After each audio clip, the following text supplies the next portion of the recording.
Hi, my name is Gabrielleburton, licensed marriage and family therapist intern. And I'm JacentWamala, licensed marriage and family therapist. And we are your hosts of the Wealthiness of Healthiness show. Every week we come to you with content to increase your mental health journey. This week we are talking about self-care. We've actually been in a series of self-care, so we have 2 other videos that if you haven't checked out yet, we encourage you to do so because we have other content that we're piggybacking off of in this video.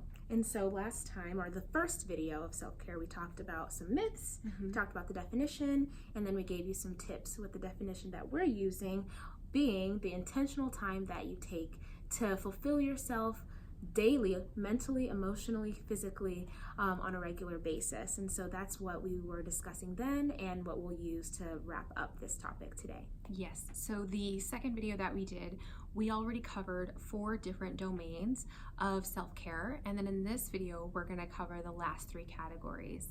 The first one being social, right? And so this is being able to take inventory and figure out what relationships are really feeding you and that you leave feeling energized after spending time with somebody. And so is that a friend? Is that a niece? I realize my niece, because she's a younger person, but whenever I leave my niece, I just feel so loved, I feel so energized. And so taking inventory and raising your level of self-awareness on when you're done hanging out with somebody, how do you typically feel? And it's not that you should only hang out with people that make you feel good all the time. It's good to have a certain level of friendships that challenge you to grow and evolve. But if you're kind of being mindful about your self-care, specifically in a social realm, being able to know who to turn to at that time can really be helpful. Yes. And then the next category is household self-care. So I know a lot of people struggle with doing household chores. Like they think of it as tasks that they don't like doing. So dishes, laundry, vacuuming, maybe cooking, doing grocery shopping and things like that. I am in the rare camp that I actually love doing those kinds of things. Some of my most productive days are days that I haven't left the house and I've spoken to no one and I've gotten all my laundry done, I've cleaned my house, and I've meal prepped for the week. And I didn't realize until recently that that's actually a form of self-care. The reason why is because it's helping you get yourself set up and organized for the week to come. And so for those of you that might think of, household tasks and things like that as something that you dread, I want you to think about what would happen if you didn't do your laundry for the week. Like, what would you wear? Or if you didn't cook.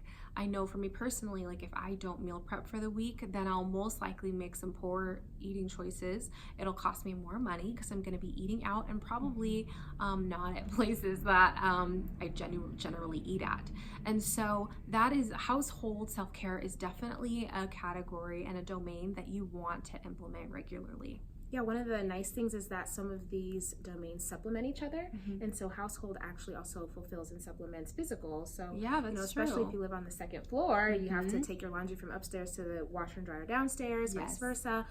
Cleaning in and of itself is physical, and I think that a lot of people discredit having done physical activity in a day if they cleaned because maybe we believe we should be doing like a structured workout or have gone to the gym or something like that. But that's a really cool way to fulfill 2 at the same time. Absolutely. The last one being pampering, right? That's the first thing you think about when you think of self-care. You're thinking pedicures and massages, which are all well and good, and should definitely, be able to implement in your schedule somehow.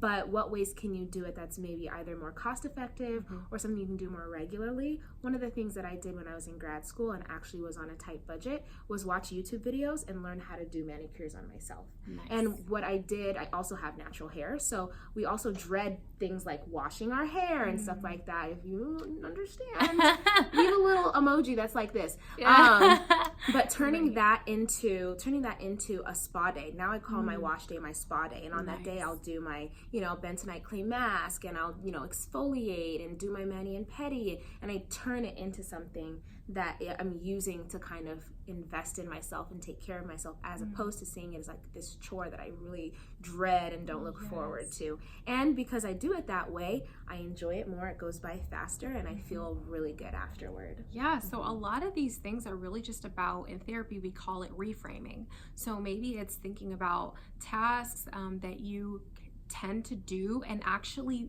think of it as, you know what, this is actually self-care. Cleaning my house is actually self-care. Washing my hair is actually self-care. And so we hope that this series has been helpful for you, to help you realize that there are so many ways that you probably actually do care for yourself. And we want to help you give yourself some credit, because we always say, like, when we see someone, it's one of the kindest ways to say goodbye to somebody, but we say take care of yourself. And these are different ways in which you can take care of yourself, as we've spoken in this whole self-care series. Definitely. So if you've got any ideas or suggestions for future series or videos, make sure to email us or leave a comment, and we look forward to talking to you next time.